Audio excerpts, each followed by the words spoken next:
Bem, hoje a gente vai fazer uma brincadeira, tá, gente?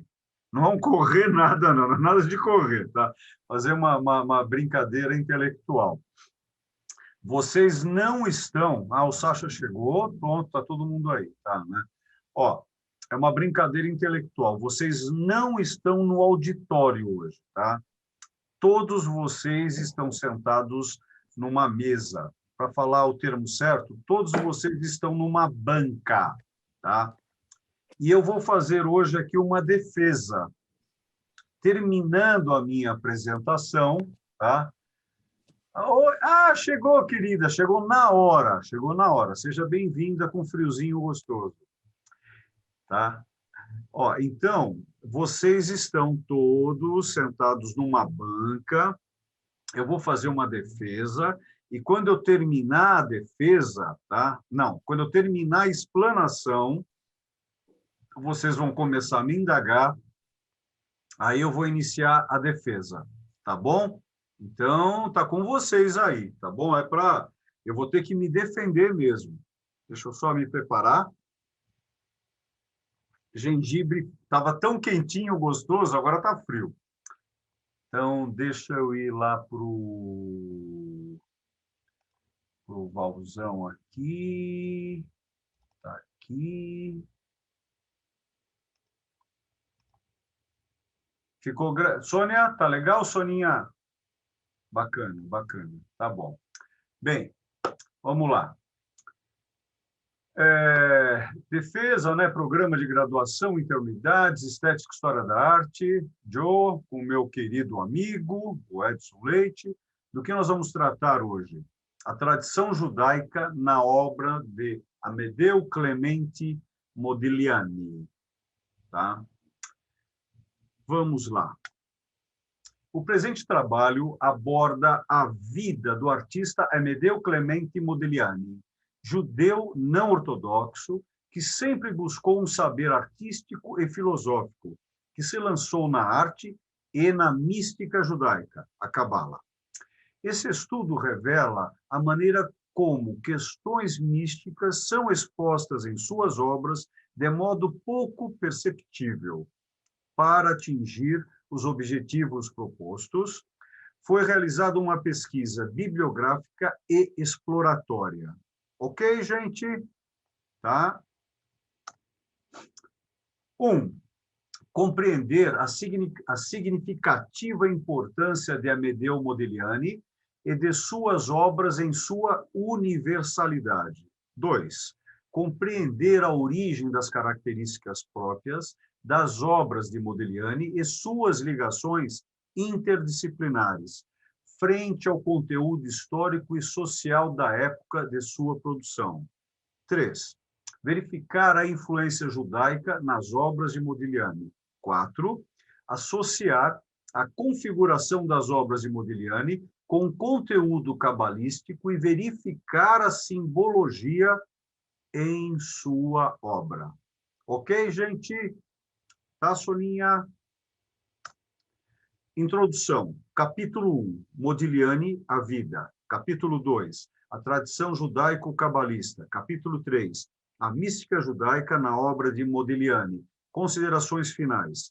Referências bibliográficas. Anexo, linha do tempo. Capítulo 1. Modigliani, a vida.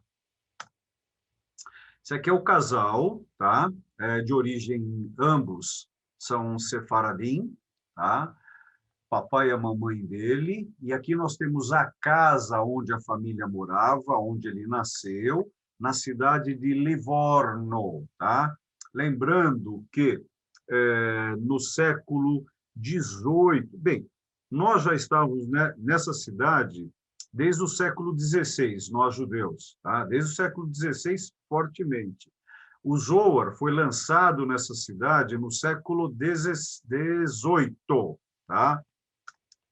E aqui nós estamos vendo o bonitão. Bonitão, cara, não é? Olha o tipão dele aí, ó. Olha o olhar dele, ó.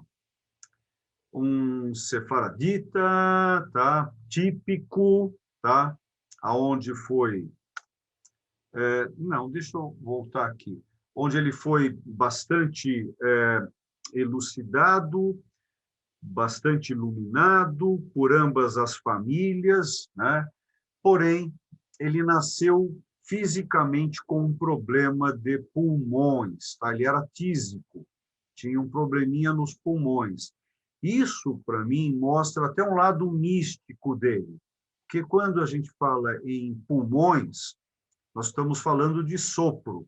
Se nós estamos falando de sopro, nós estamos falando do mundo de Hashem, o mundo de Deus, né? Porque soprou em suas narinas nefesh, a alma, e aí ele adquiriu, né, o saber da existência. Ele, de uma mãe cefa, de um pai cefa, agora vamos ficar um pouquinho mais impressionados aqui, tá? Mamãe Eugênie Garçon Modigliani, tá? O pai, Flamínio de Emanuele Modigliani, tá? Agora, veja o que interessante. Vamos subir aqui pelo caminho da mamãe. Vocês estão acompanhando? Vocês conseguem ler? Dá para ler, gente? Tá muito, tá. O Val está vendo, Chico, Maria, vocês conseguem ler? Dá para ler? Tá bom. A Soninha está lendo, a Paty também. Tá. Que é legal vocês acompanharem, que eu quero impressionar vocês daqui mais ou menos umas 8 frases, tá? Ó, esse cara, ele veio com uma sede de conhecimento muito grande, tá? Um saco sem fundo, tá bom? E aí, ele ganhou a mamãe, ganhou o papai, mas a mamãe, talvez ele devesse se chamar Amedeu Clemente. Olha aqui, Amedeu, tá? É um nome latino, quer dizer que ama a Deus, tá? E Clemente é de ter esse, de clamar, de chamar, portanto, a Deus, tá? E Modigliani é uma divisão, talvez, de várias questões territoriais na Itália, tá? Nós sabemos muito disso, né? Nós, enquanto judeus, a gente coloca muito o nome do local, o nome de árvores, né? O nome de frutas. Pois bem, e aí, quem deu uma base muito grande para ele foi a mãe, tá? Então, acho que às vezes ele deveria se chamar Amedeu Clemente Garçon, a mãe de origem francesa, tá? Gente, desculpe o que eu vou fazer, mas é muito estranho, o meu interfone está tocando. Só um minuto.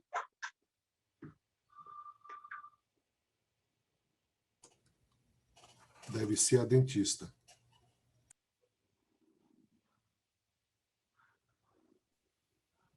Foi o que eu pensei, Val. Como é que ele vai resolver esse assunto agora? Não sei, ele está tão produzido para atender um interfone. Pois é. Até de paletó. Desculpa, gente. Bom. Desculpa. Mil desculpas. É que Era gente... dentista? A dentista chegou. Era dentista. Chegou, né? É que nós vamos ter esse final de semana na SESC um evento com chefes. Não é chefe de índio, tá? É chefe de cozinha. Então, eles estão trazendo para nós, diretores, também a cesta. É uma caixa, mas seria a cesta com os alimentos para cozinhar. Como eu cozinho muito bem? Mentira, tá? Então, o segurança estava perguntando se podia pegar a caixa. Eu falei, pode pegar. Eu acho que ele deve estar com problema dos foguetes também lá. Tá bom. Voltando. Então, eu acho que ele deveria se chamar... Desculpe eu ter ido atender lá, que eu achei estranho, tá bom? Os meninos sabem que eu estou dando aula. Bem, o Amedeu Clemente Modigliani, por causa da mãe que esse cara ganhou... Não, o pai foi muito legal, tá? O Flamínio. Mas a mãe, Eugênio, tá? Ela foi muito importante na questão dos idiomas dele. Ele pensava em francês, pensava em italiano, e ele foi aprendendo, ele realmente se tornou um poliglota, tá? Pelos amigos que ele foi conhecendo durante a vida dele. E ele viveu pouco tempo, viveu 35 para 36 anos incompletos, tá? 35 completos. E ele foi aprendendo vários idiomas, a mãe dele dava aula, a mãe dele pensava em francês, dava aula de inglês, isso tudo foi sendo passado para ele. Porém, esse cara ganhou um grande presente, que se chama Isaac Garçon, que foi o avô dele, que cuidou dele também por causa do problema. Ele foi à escola durante um período, tentaram que ele fosse instruído, porém, ele tinha muita dificuldade por causa das questões pulmonares dele, ele não conseguia ficar na escola, né? Então, aí ele acabou estudando, né, muito em casa, principalmente até o bar dele, tá? O bar é um momento, o bar mitzvah, gente, para quem não é da comunidade, é o momento que o judeu é apresentado à sociedade, tá? Então, o avô dele viveu até um ano antes dele passar pelo bar mitzvah, tá? E o avô deu o quê de presente para esse moleque, para esse garoto? Deu para ele o presente da mística judaica e na arte os museus. Então, o avô apresentou a ele 2 templos, o templo da mística judaica e o templo da arte. Acho que eu vou usar no plural, os templos. Foi apresentado tudo isso a ele. E esse avô foi uma persona sensacional. Agora, vejam que interessante, subindo um pouquinho mais a árvore da família, tá?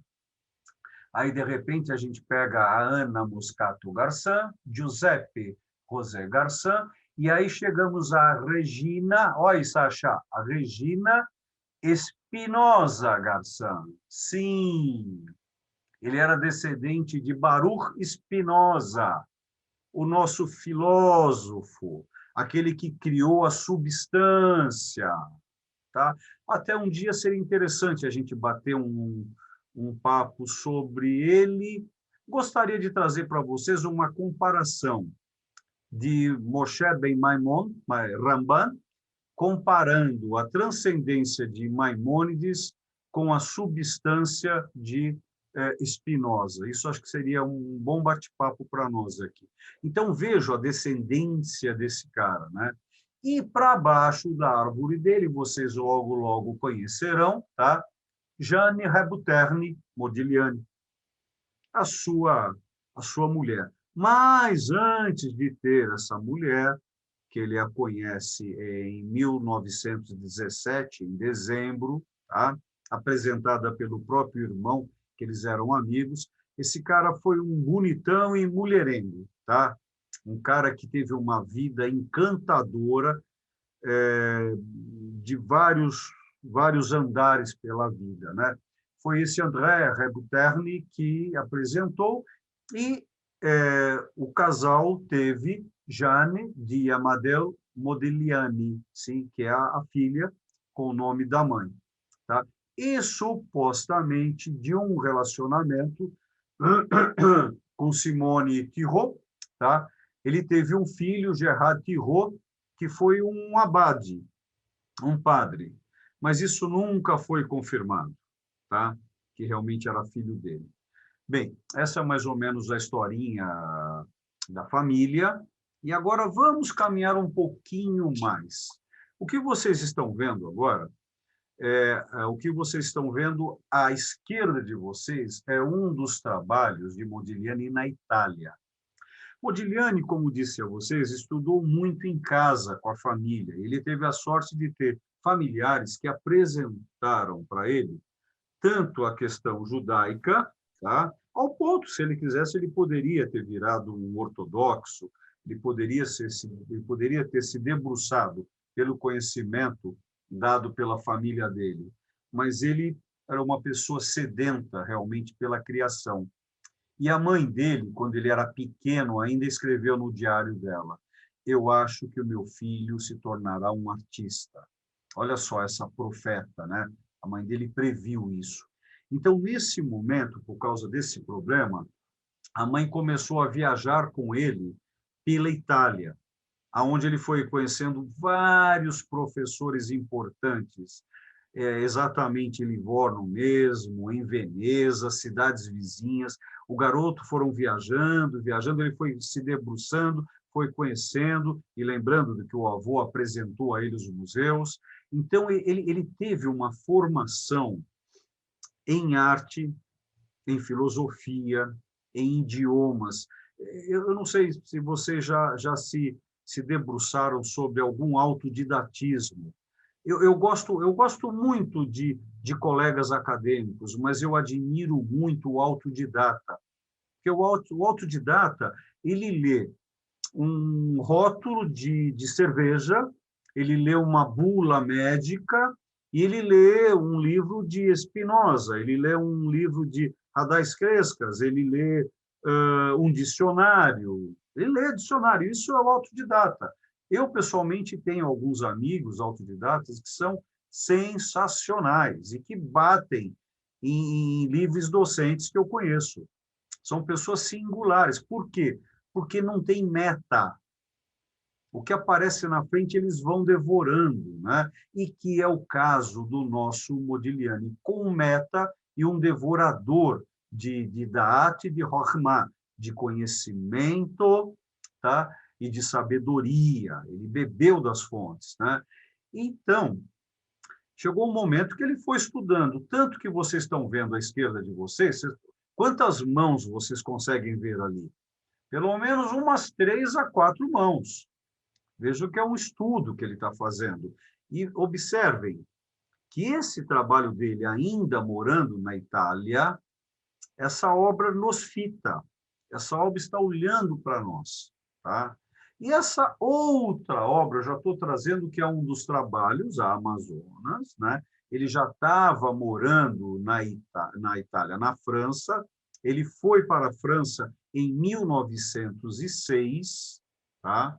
E, nesse momento, ele fazia o que gostava de fazer, desenhar, pintar, esculpir um pouco. Tá?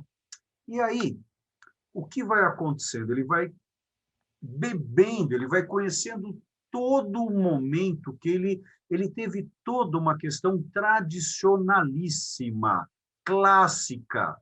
Aonde? Na Itália. Apesar de ter aprendido o Macaia, como que eu vou traduzir? A Mancha. Tinha um grupo, o Macaioli, de Maca, de Mancha, que tratavam uma tendência ao abstrato. Tá? Ainda não se tinha o futurismo como deveria ter. Tá?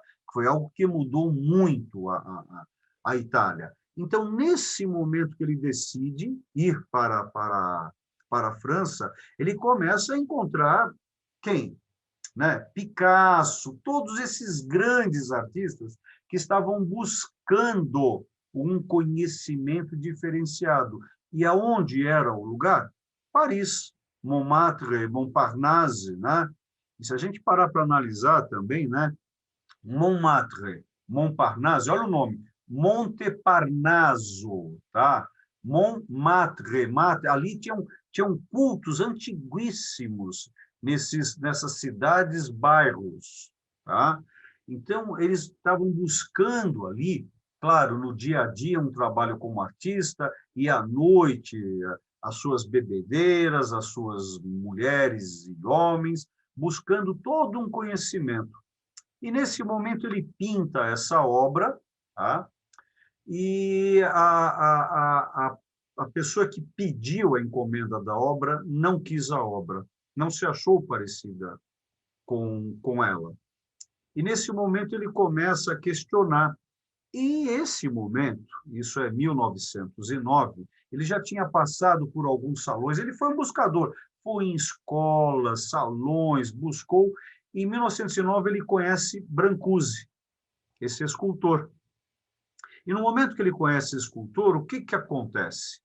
Ele percebe que ele tem o dom da escultura, e tem mesmo, tá? Ele tem o dom da escultura. Porém, tá? Lembrem que ele tem problema físico, tá? E esse problema físico, tá? Ele está bebendo da fonte de todos esses artistas, filósofos, músicos, né? E, nesse momento, ele começa a esculpir, mas esculpir o quê? Né? Ele pega pedra de construção na rua e vai esculpi-las. Tá? Uma delas foi vendida, tá, por 54 milhões de dólares, uma pedra de rua. Olha o trabalho dele. Ele virou um grande escultor de 1909 a 1914. tá? Novembro, outubro de 14. Agora, o que acontece quando uma pessoa ele trabalha o tridimensional, o escultor? Ele precisa desenhar muito mais do que um bidimensionalista, um pintor. Isso não quer dizer que não tenhamos bidimensionalistas que desenhem muito. Claro que temos também. Mas o escultor ele pede algo da mente, colocar no papel, antes de tocar numa pedra, num bronze, num vidro, seja o suporte que for.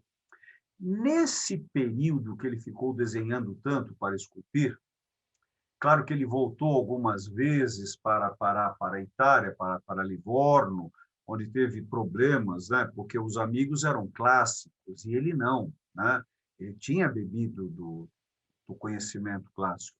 E nesse momento ele percebe que pelo corpo dele, porque se vocês perceberem, os escultores clássicos, eles são musculosos por causa do biotipo. O pintor geralmente não é.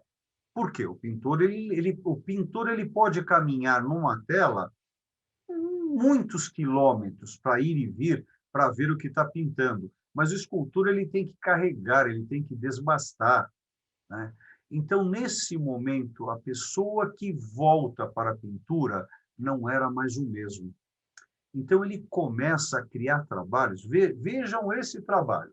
Essa foi uma das companheiras dele, que era uma pessoa normal. Tinha os olhos normais, tinha o nariz normal, mas ele estava criando já técnicas. E lembro a vocês que vocês estão vendo aqui, essa nós trouxemos para a exposição que fizemos aqui no Brasil, fizemos 5 exposições aqui no Brasil, tá? Nos 5 melhores museus brasileiros, ao todo 144 obras, mas uma exposição tratando das obras dele, esculturas e pinturas, desenhos, artistas companheiros e toda a história dele com a família e com os amigos.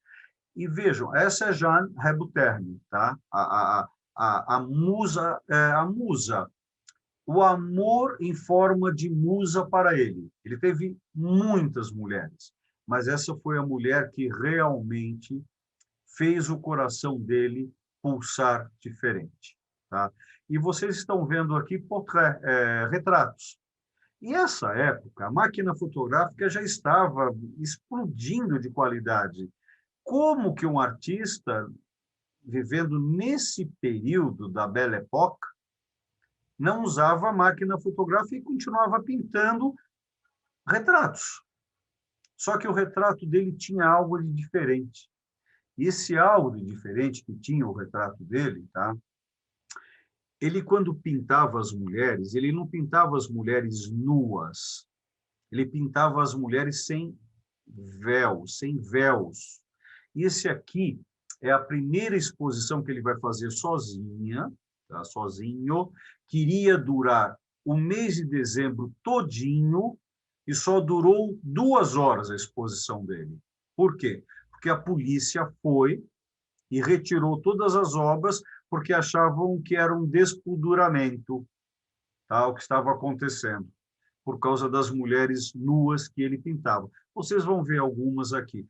Porém, ele pintava realmente, tá, a essência feminina. E lembro uma frase de Leonardo da Vinci, que a janela da alma são os olhos. E ele levou isso muito adiante. Essa obra veio para a nossa exposição, tá? Olha a questão dela nua nos olhando, tá?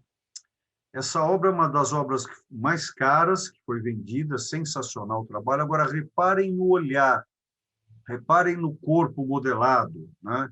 Como ele sabia lidar. Eu não sei se vocês chegam a sentir o calor do corpo.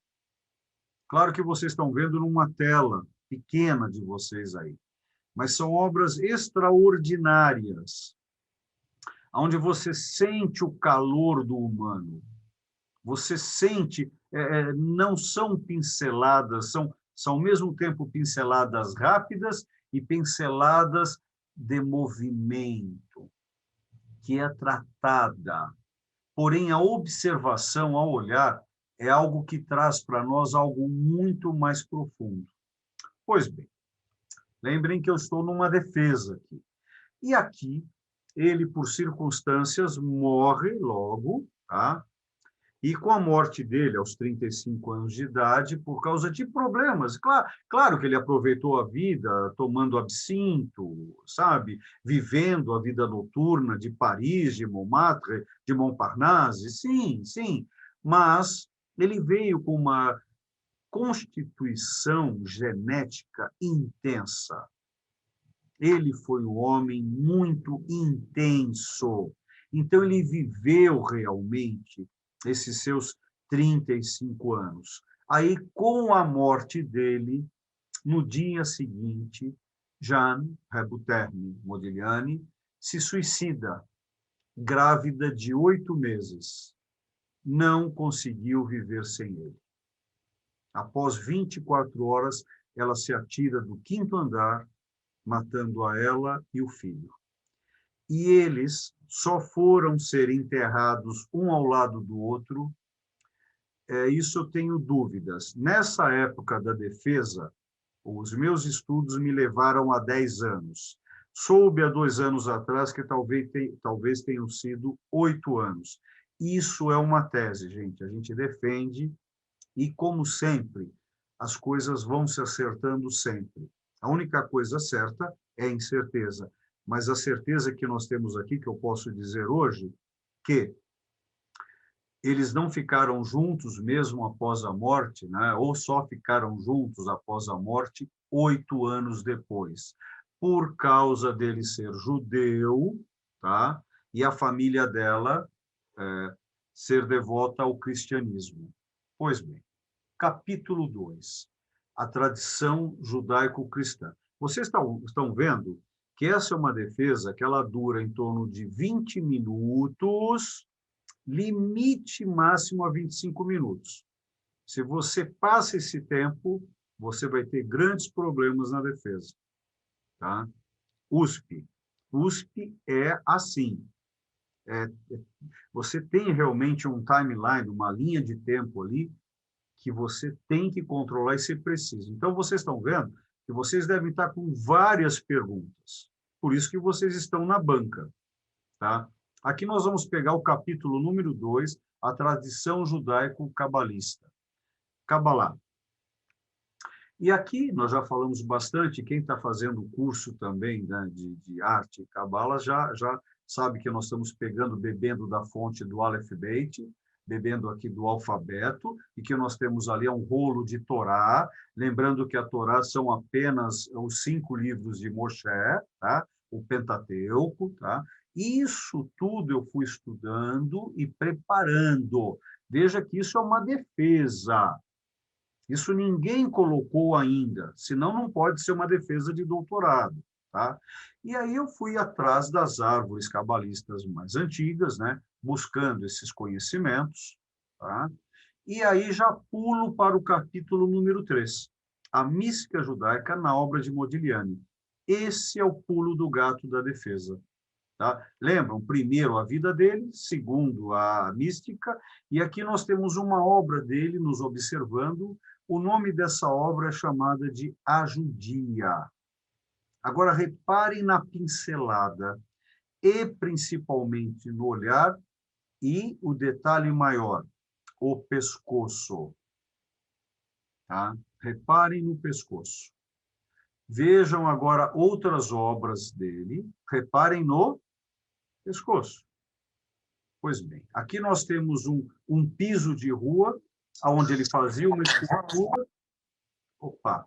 E essa escultura... Não, que isso, Val? E a escultura, vocês estão vendo que ela é longilínea. Estão vendo o pescoço?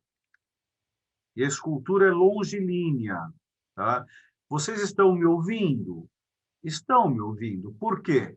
Porque os meus pulmões estão soltando ar nas minhas cordas vocais do meu pescoço, e pelo caminho semiótico, nós estamos falando aqui semioticamente a língua, o idioma português, e nós nos entendemos dentro do português o que é possível, tá? Mas nós temos uma compreensão, sim, falando em português, por causa das minhas cordas vocais, por causa dos meus pulmões e por causa do idioma. Pois bem, mas o que você quer dizer com isso, né? Pati, volta para cá. Isso para você é bacana. Estão gostando da minha assoviada para passar o tempo? Porque olha o que vocês estão vendo, os cadernos. Voltou, Pati? Olha os cadernos e desenho dele. Está vendo o que é, Pati chata? Só você vai tomar esse chá quentinho, mané. Te odeio, tá? Olha só, a mistura de astrologia com astronomia. Olha o trabalho, olha os cadernos dele. O que nós temos escrito aqui em ivrit, em hebraico e em francês. Ele está tratando de chaves de Hermes Trismegistus. Olha os estudos místicos desse cara.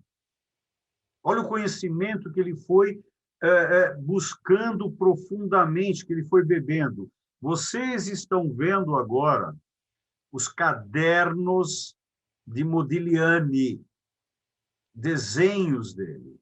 Estão no Instituto Modigliani, em Roma, tá? E o que vocês estão vendo nesses rostos? A árvore cabalística. Exatamente, percebam, do lado direito, na risca dos olhos, tá?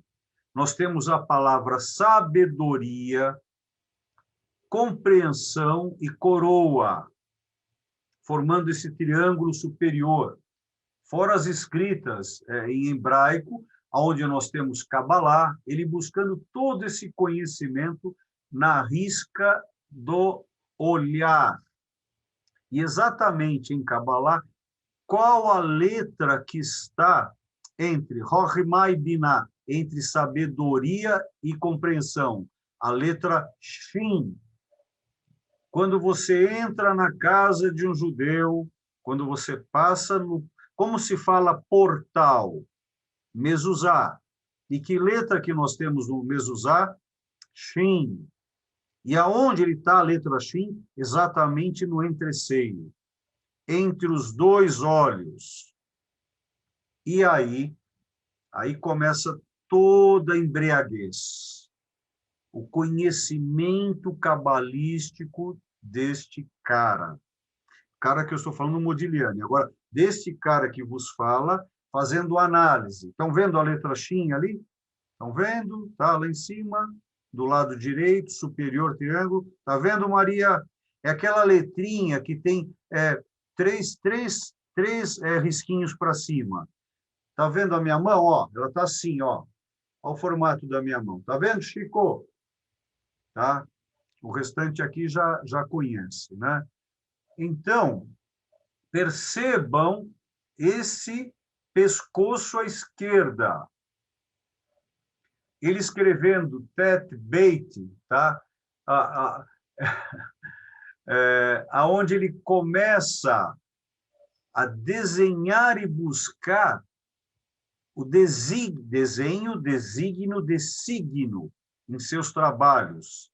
Ele começa a realmente ser um místico, aonde ele busca em Yesod. Estão vendo a Zefirá, o vaso? Lembram que isso é um vaso, isso não é um círculo, isso é tridimensional, é um vaso que guarda a luz divina, lembram? Ó, lá em cima, Ain Sof Aur, Deus. Estou falando da árvore à direita, para a gente facilitar. Da coroa até lá embaixo, estão vendo a Keter? E aqui, ó, lá embaixo, a última, escrita Malhut. Vejam esse trabalho dele, à direita, quase não dá para ler, escrito de cima para baixo, Malhut. Vocês conseguem ver? Tá, desculpem, é o que eu tenho, o que eu posso mostrar para vocês, tá? Então, ele começou a estudar isso há anos, qual ele já tinha uma base com Isaac Ogarsan, ele se debruça sobre esse conhecimento, começa a perceber o or, a luz vazando pelas suas obras, como esta escultura.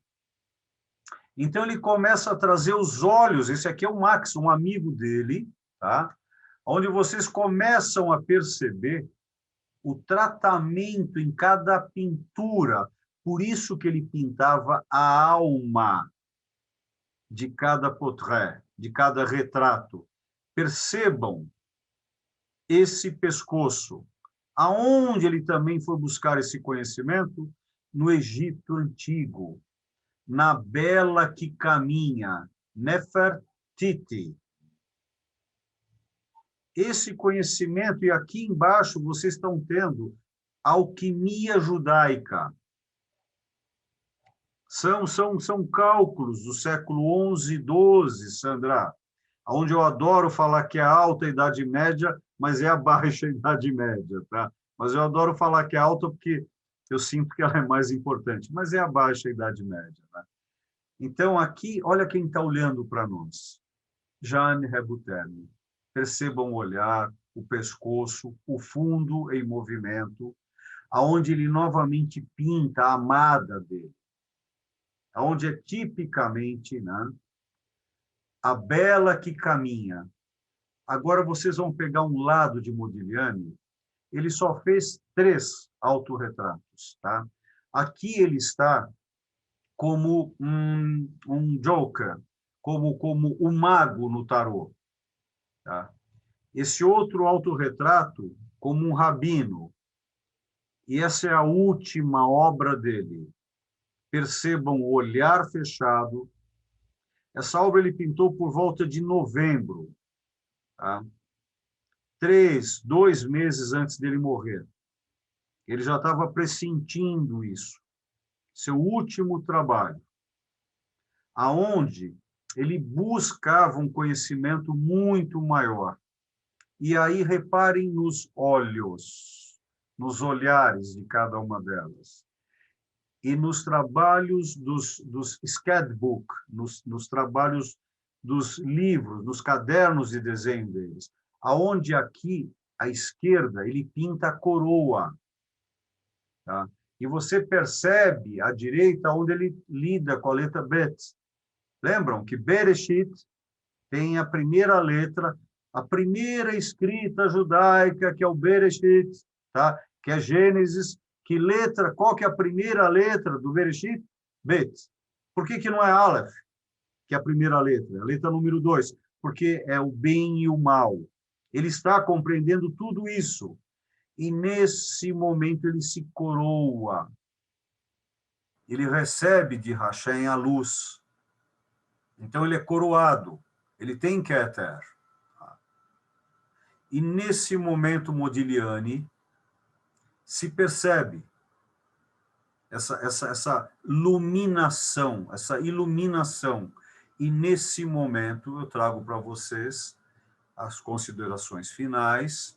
Esperava-se, com o presente estudo, tenhamos lançado uma luz sobre a trajetória da vida e obra de Modigliani, como artista judeu que desenvolveu suas práticas nos princípios da tradição e da mística judaica, independente do embasamento existente, uma excelência artística que fala por si só. O que eu quero dizer com esse texto? Independente dele ser místico ou não, ele existe per si só como persona artista. Este foi e é Amadeu Clemente Modigliani.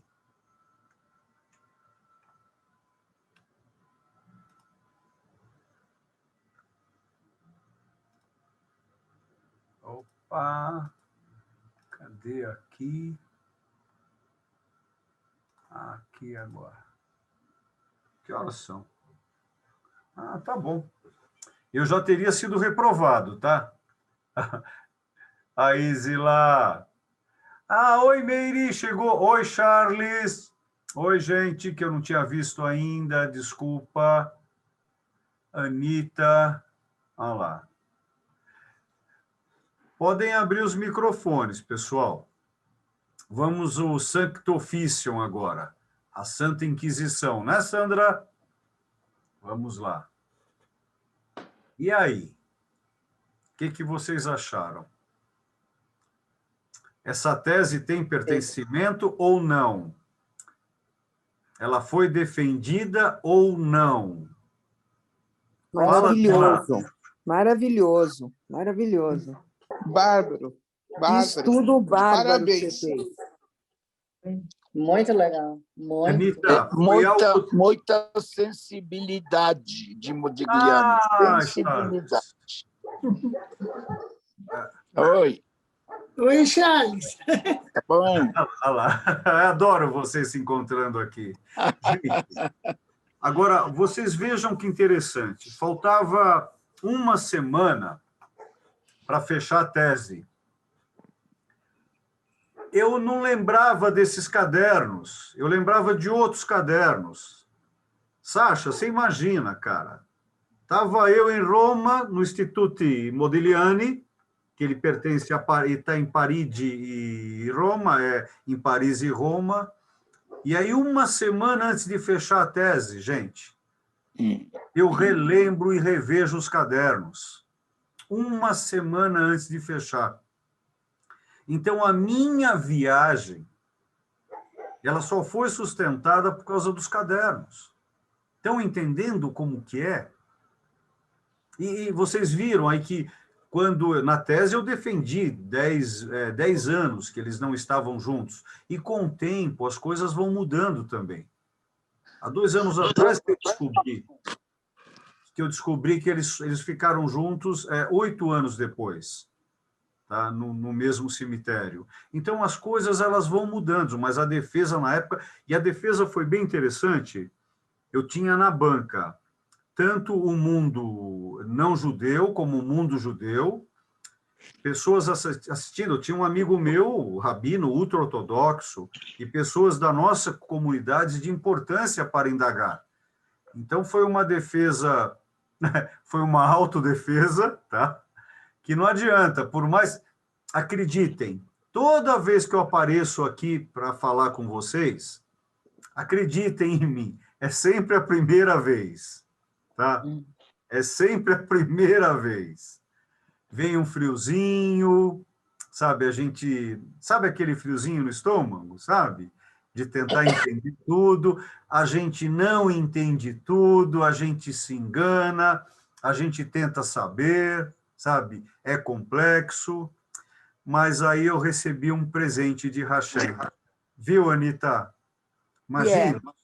Qual é o presente? Eu recebi, minha querida, esses cadernos. Olha isso. Não, maravilhoso. Maravilhoso. Sei lá, Muito bonito. Conta uma coisa. Como é que você ia fechar sem os cadernos? Você já estava trabalhando na tese, já ia fechar.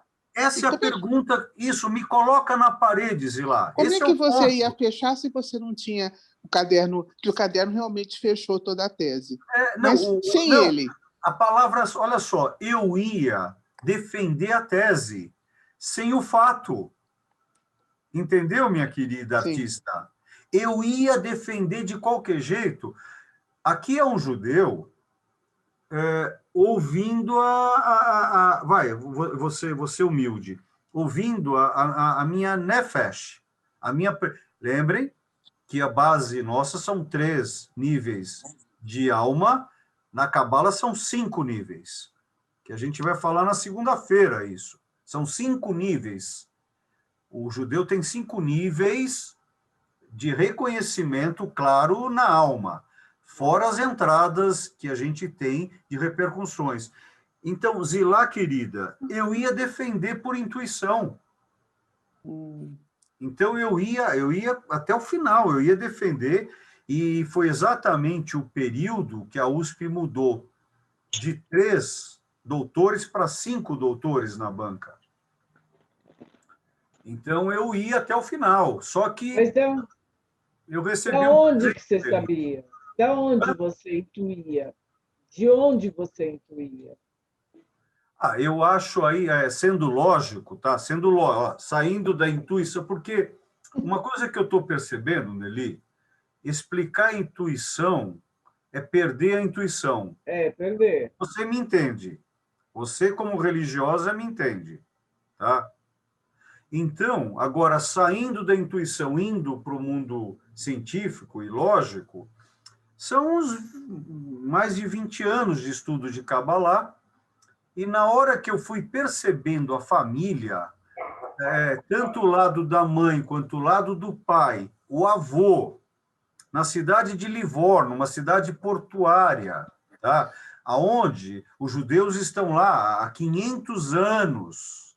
A sinagoga a qual ele passou, ele ia rezar, não existe mais, ela foi destruída, mas foi uma das sinagogas mais importantes na Europa.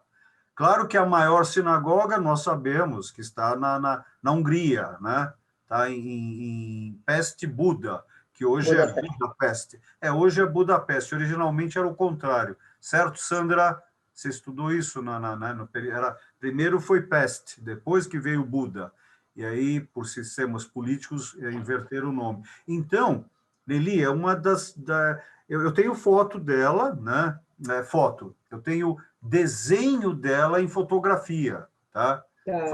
Foi o que eu expus no começo do ano no clube, né? Sim. A exposição que eu quis fazer por causa dos 100 anos do falecimento de Modigliani, né? Agora, foi intuição.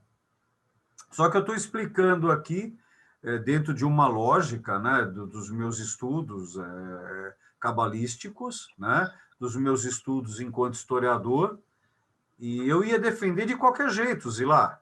Eu ia defender. Entende, Nelly? Eu ia pela minha intuição.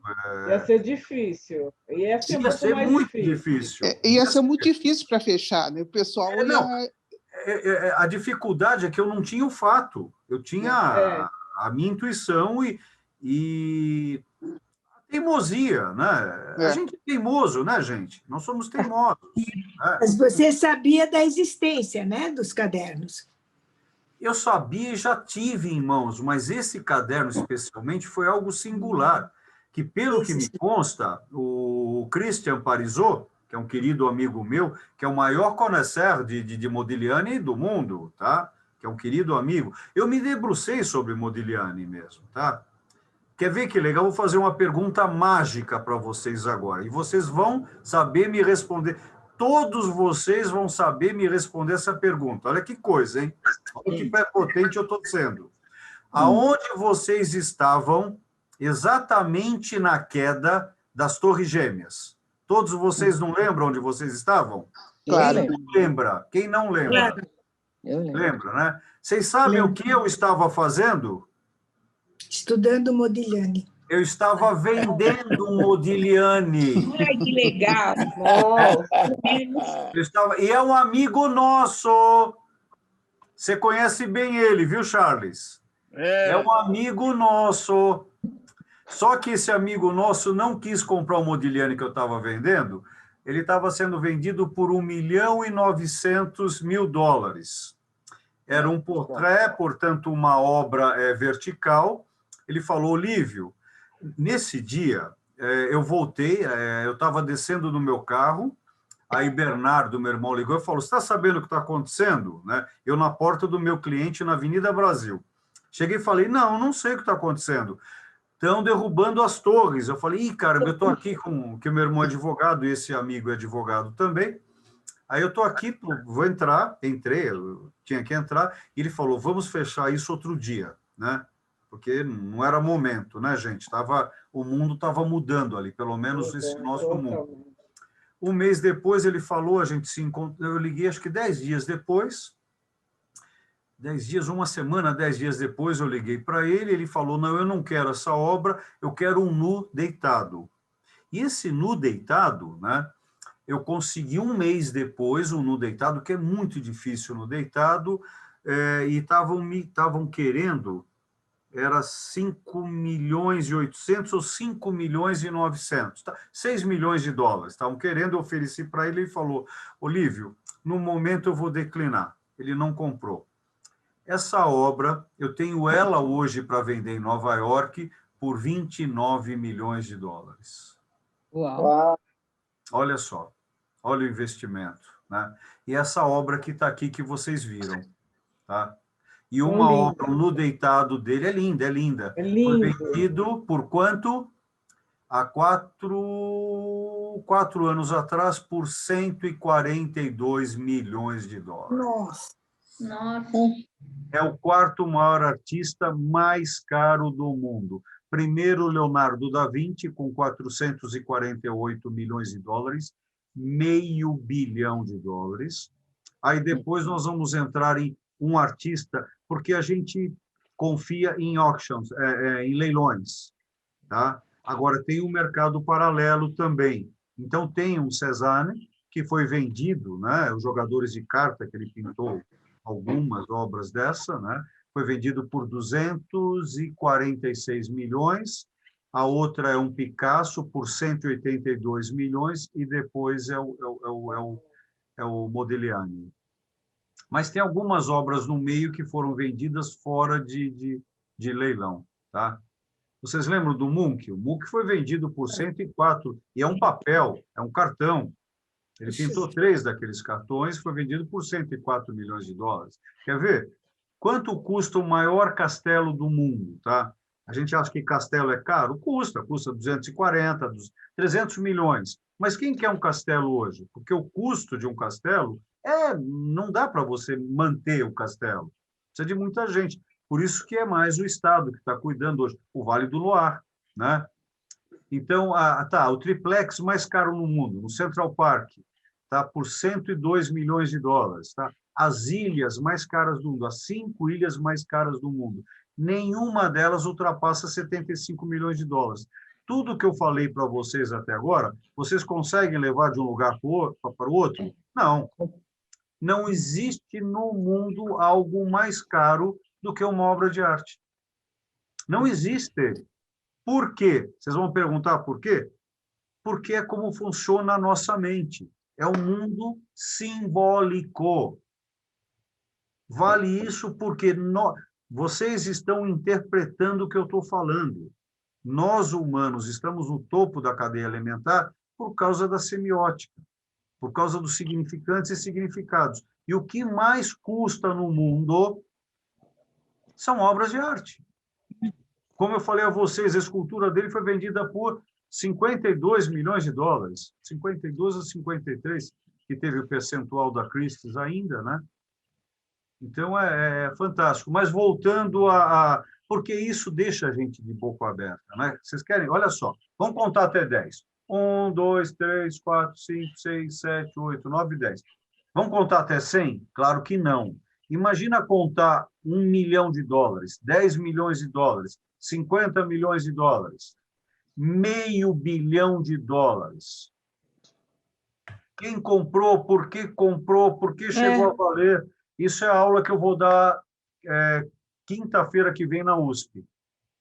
Museus e Mercado de Arte. Eu não posso convidar vocês, porque precisa ter o e-mail USP, mas eu posso um dia trazer para vocês aqui. Só que é uma aula acadêmica. Essa aula dura 2 horas, tá?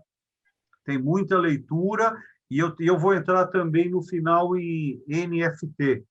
Já estão sabendo o que é NFT? Tá? Você já falou. É o mercado de top agora, tá? É bem legal. Você acredita nele? Você acredita nesse mercado? É obra de arte, Ninetinha querida. Se eu não acreditar, eu não sou marchand. Né? Não tem como. Imagina, é como... Quer ver que legal? Qual a diferença de uma nota de R$100 para uma nota de R$2? O desenho. O papel é o mesmo. Muito bom. Não é, Charles? Não é, querido? É o desenho. Tá? E quer ver? É o valor intrínseco. Não é, não. O valor intrínseco nele é o papel. Então, é o valor simbólico que... Simbólico. O que é o valor intrínseco? Ó, é o papel. Isso é o valor intrínseco. Isso é cristão. Ó, intrínseco, trindade. Daí que vem a palavra intrínseco. É a trindade. Como que é? Simbólico. Não, a trindade cristã. Para, eu não posso esquecer disso. Me ajuda, Sandra. Liga aí. Pai, Mãe e Espírito Santo. Pai, Filho e Espírito Santo. Essa trindade cria o intrínseco. que é o recebimento de Deus, né? No cristianismo, que passa pelo judaísmo, que depois reverbera em 622 no islamismo, tá? Eu tive uma aula tão bonita, segunda, gente, sobre isso, desculpem. Mas, então, aula ouvindo, que eu adoro falar, mas acreditem, eu adoro beber de aula, eu adoro tomar aula. Eu tenho colegas muito bons, sabe? A vida foi muito legal comigo nisso. Os caras são sábios.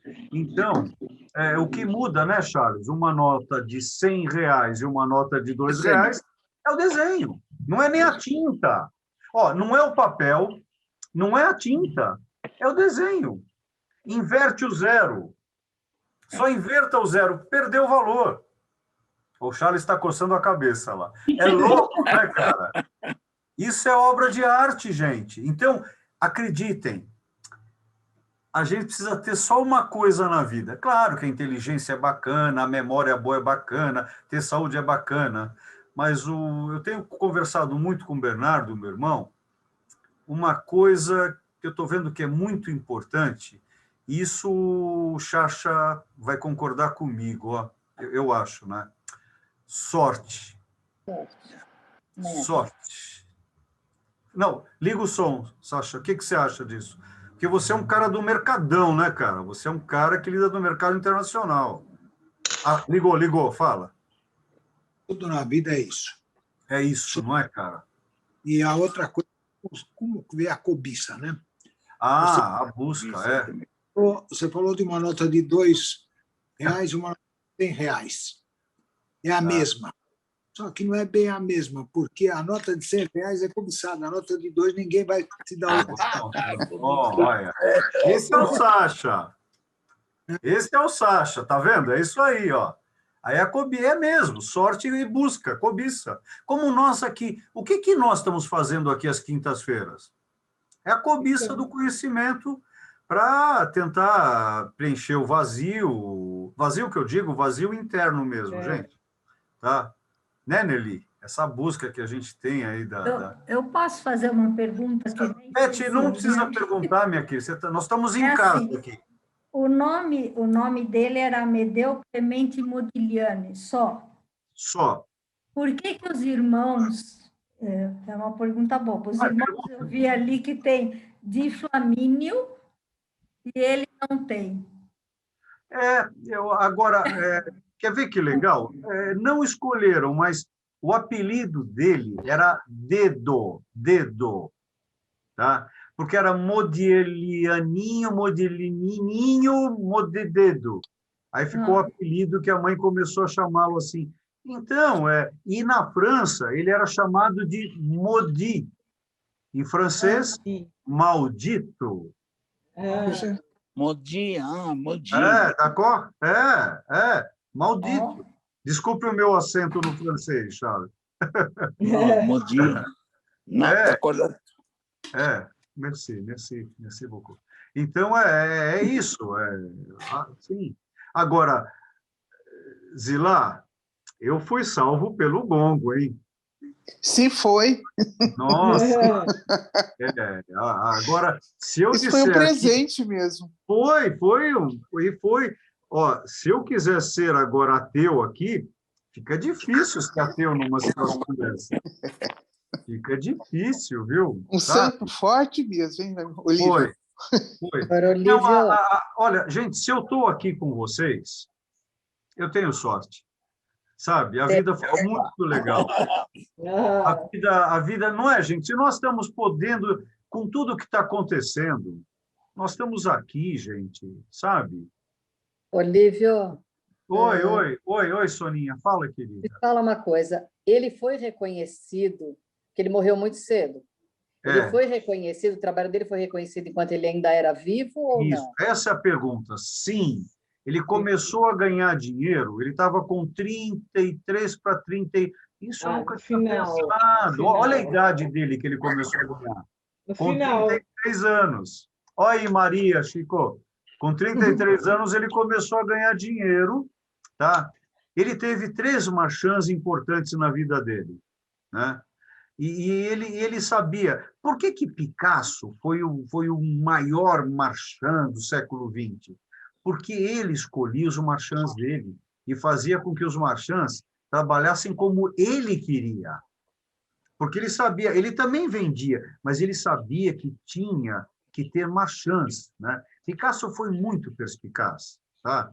Ele produziu em torno de 5.200 peças, mas agora Paul Klee produziu 9.000. Agora, quantas produziu Modigliani? Pouquíssimas em relação a eles. Porém, ele começou a vender muito bem em Londres, já pegando na França. Então, Londres eram 2 locais importantes de venda na época, né? Paris e Londres. Claro que... Não, Olívio, e a Itália? A Itália era o clássico, que estava quebrando o clássico, com os futuristas. Paris, na época, era esse momento de explosão, de quebra, de mudança, né? Que, ao mesmo tempo, a Belle Époque é importante. Lembrando que nós estamos, Revolução Russa, 1917, que, para mim, começou em 1905. Aí, na historiadora Sandra, tem que conversar, mas, para mim, ela começou em 1905 e estourou em 1917, a russa. Tá? Agora, nós tivemos a Primeira Grande Guerra, de 1914 a 1918, que ele não foi para lá. Tá? Por isso que ele foi para o sul da França. Então, tem várias questões acontecendo ali, mudando o mundo. Não é à toa que aparece o Fauve, né, o Fauvismo, as feras, o dadaísmo, né, o cubismo. Esse período foi um período impressionante. E a última vanguarda acontece em 1924, que é o surreal, né? Além do real, surrealismo, que foi o meu mestrado, onde eu tratei de Walter Levy e o surrealismo, que também eu já fiz, sei lá, na leitura dele, eu fiz também uma leitura já embasada na mística dele, né? Eu já li... De quem? Do Walter Levy? Walter Levy. Eu tive aula com ele. Foi aluna dele. E ele era uma pessoa muito fácil, Nineta. Fácil? Muito. Mas eu me dava bem, Não, mas até parece que nós aqui também somos fáceis, né, gente? Até parece, né, que todos nós aqui somos facinhos. Ele tinha um humor terrível. Mas ele era genial. Eu conheci ele também. Conheceu, Zilá? Você foi aluna dele também? Não, eu conheci. Mas ele era uma pessoa difícil mesmo. Nós aqui somos fáceis todos. Olívio, por que não valorizou o trabalho dele? Não, nossa, eu estava falando isso com um querido amigo, que eu não vou falar, que é investidor dele, né? Deixa eu só dar um golinho aqui. Alguém quer chá gelado? Gelado. Ai, mas como é bom, né? Isso dá, mesmo gelado, ele alivia a garganta, né? Ele teve o ápice dele nos anos 70, 80, que ele chegou a vender de 7 mil a 10 mil dólares, que na época, gente, é bastante grana. Tá bom? É bastante grana. Sônia, o que aconteceu com você? Você caiu? Deu tilt aqui. Deu tilt aí? Deu tilt. Então, ele ganhou, mas só que, como está sendo gravado aqui, eu precisaria falar de alguém que mexeu com o trabalho dele. E eu não vou fazer isso, gente, tá? Então, guardem uma coisa. O artista, em vida, ele cuida dele e as pessoas próximas. Ouçam os artistas presentes que sabem. Charles, a gente já falou disso bastante, né? Já, né? O artista, ele tem que criar e tem que lutar. Mas ninguém é sozinho. Quando o artista morre, depende de quem? Dos amigos e, principalmente, da família. Se a família não cuidar, vai ter que ter alguém não sanguíneo que cuide. E vai cuidar ou porque gostava muito do artista, ou quer muito lajã, quer muito dinheiro. É isso. Então, tem que alguém cuidando. Agora, se não cuidar, é como... Não vai ficar esquecido. Fica esquecido. Meu primeiro carro, eu adorava, lavava o carro, polia a roda, lembra esse tipo de coisa? De menino, né? Aí passava o seu Toledo, que era o meu jornaleiro, tá? Ele passava assim e falava, né? O seu Toledo, olha, não esqueci dele até hoje, hein? Quem cuida tem. Olha o que ele falava para mim. Sempre tem. Todos Sempre nós. tem. Não é, Charles? Vamos falar dos portugueses? É padaria de português. O cara está lá todo dia, gente. Né? É isso, a gente sabe. Quem cuida do negócio funciona, né? Como que é? A árvore cresce com o olhar do dono, não é isso? É mais ou menos isso, Tálamo. Não é? O gado engorda. Engorda com o olho do dono. Olha que legal. O gado engorda com o olhar do dono, né? Mas agora, eu defendi a tese ou não, hein, gente? Foi legal, né? É legal. Brilhantemente, brilhantemente. Agora, Zilá, eu não sei se daqui a 18 meses, Rai, são 2 anos do meu pós-doc, né?